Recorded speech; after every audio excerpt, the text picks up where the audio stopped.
Hey y'all, welcome back to Convos with Bree.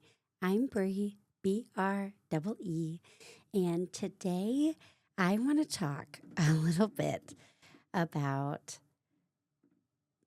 when we think we're choosing the wrong things, or we think others are choosing the wrong things. We're basically living in judgment towards ourselves, towards others,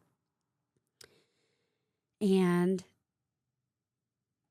it's so easy in the moment to think we know more than we actually do.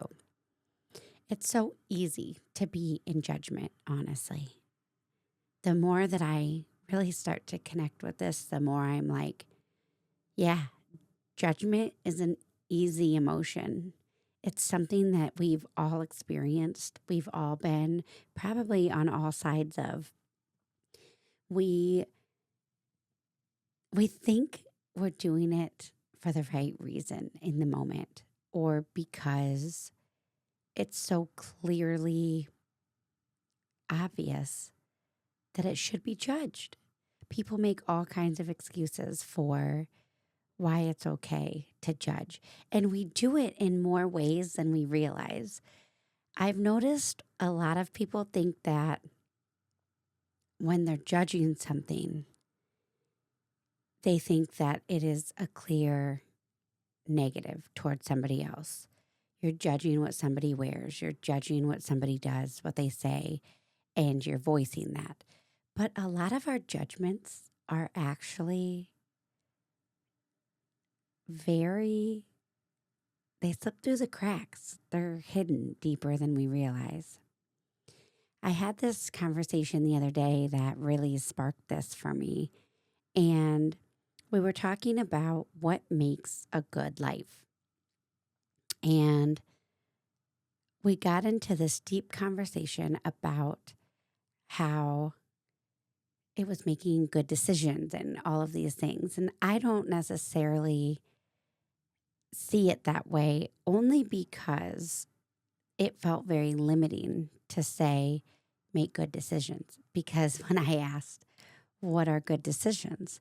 For that person, it was safe decisions. For somebody else, that may not be the case.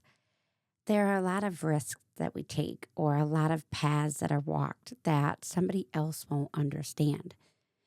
There are stories, big stories that cause huge waves of change, huge amounts of influence and motivation, and allows us to see that there's another path.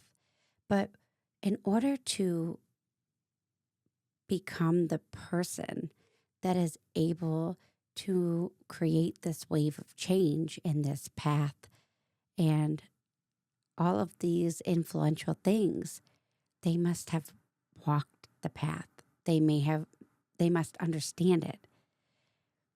They must understand the degree of emotions and the shocking things that become of us when we are challenged in ways that we did not previously understand.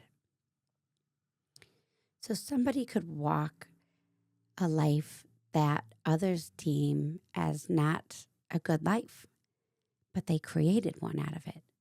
They used their story, and they were what that part of the world needed.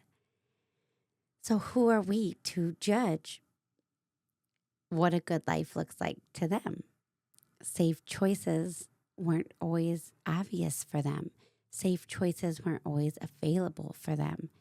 Everyone has a different walk of life. They have different reasonings. They have all of these things.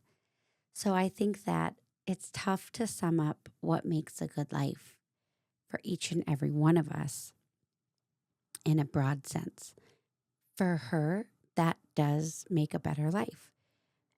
On the flip side, it also keeps her fearful, and it keeps her limited in what she could do, what she could be, and and what others could be.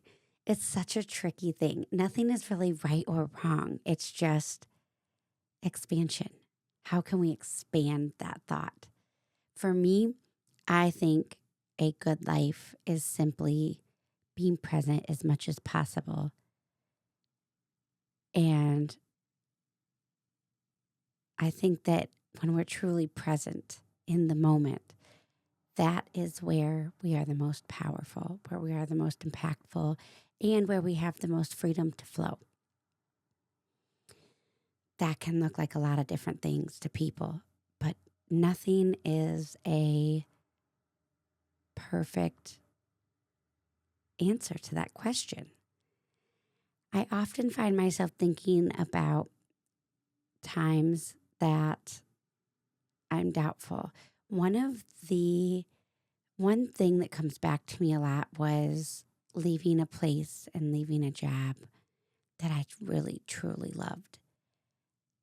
I find myself missing who I was then and missing people and missing aspects of that place. But at the same time, I think about everything that occurred after that. And I realize that when I'm really missing it the most, it's when I'm not present or I'm not really enjoying my present. I am allowing myself to kind of be fearful of the future, of the unknown, because I am not sure in the moment where this is leading, where I am going, and I am afraid. And I catch myself being afraid.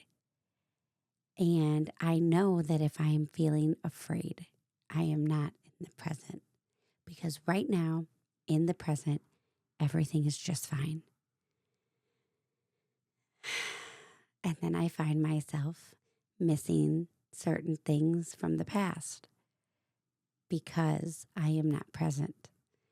It makes me susceptible to falling into the past and the future, worries, doubt, questions, anxiety, all of these things.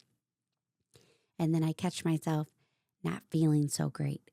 I catch myself being a little more short-tempered, a little more annoyed. I'm tested more in these moments. I try to do things that keep me centered and keep me grounded and keep me going, but I keep finding roadblock after roadblock after roadblock when I feel like I need some smooth sailing the most in those moments. But that's never when I get it. I never, ever, ever find myself getting a smooth path when I feel like I need it the most. And that tells me that I am being challenged in an area that I need to be challenged in the most. It tells me that there is some deep reflection to do in that moment. There is perspective shifts that need to happen, awareness that needs to click into place, alignment within that needs to happen. And if I resist it, it gets worse. And if I lean in, sure enough, it smooths itself out. But it's easier said than done. And judgment can slip in there, and we can find ourselves beating ourselves up and not really being aware of the effect we are having on our internal system, on our nervous system, on every piece of energy that's affecting our life in that moment. So I encourage you to lean in deeply today and think about where you showed judgment when you weren't really seeing it before. Judgment on others, judgment on yourself. Where can you expand the way that you're currently thinking? And if you want a deeper dive, pop on over to convoswithbree.com. In the reflections, I did write a post today that is called Maybe I Wasn't Choosing Wrong. There are some reflection questions. There's a little bit of a deeper dive. But let's see what we find.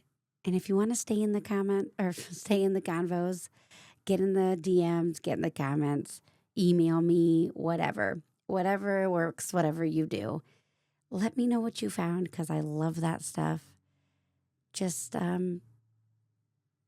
yeah, y'all, let's try to be here now. Just try to be here now.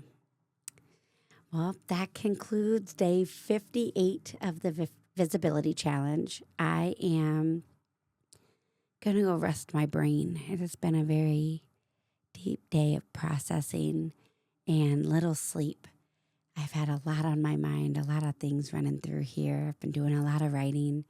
So I'm just going to go enjoy this day. I'm going to do some meditative work. Just align a little deeper.